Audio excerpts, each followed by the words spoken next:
We live in a world where reading and writing are as natural as breathing, but yet drawing seems to be treated like some kind of superpower.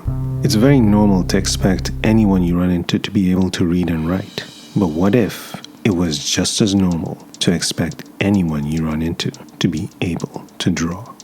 In such a world, instead of texting an emoji, you could just sketch how you feel. Instead of describing your dreams, you could just draw them out. And there'll be just as many self-portraits as there are selfies. But here's a twist. I want you to now imagine what it would be like to live in a world where only a few people knew how to read and write. What if I told you that this world already existed? You see, back in the old days, that's exactly how it was.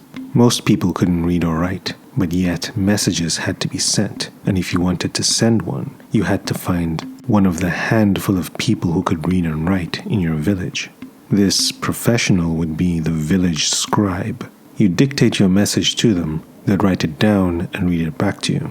And if you were happy with it, the letter would be given to a messenger who would then travel all the way to the next village to deliver it to the recipient.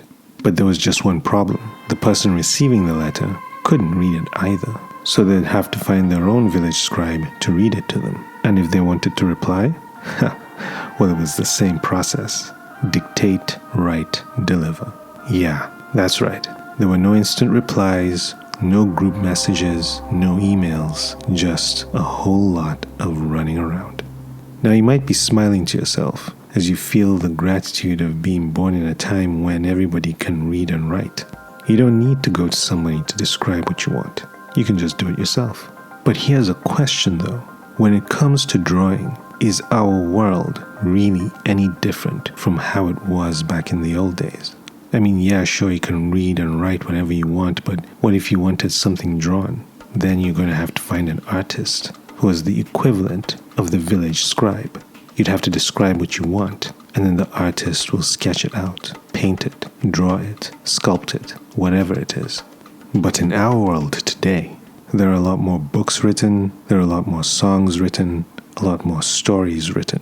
And whenever anybody writes these things, they all know that there are a lot of people out there who will have no problem reading them. If the world is a more literary place because everybody can read and write, then imagine how much more artistic the world would be once everybody knows how to draw.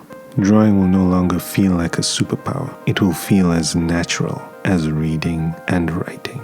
There is a pure artist within all of us. So remember, the next time you pick up your pencil to draw, you're not just learning a new skill. You're changing the world by making it a more artistic place.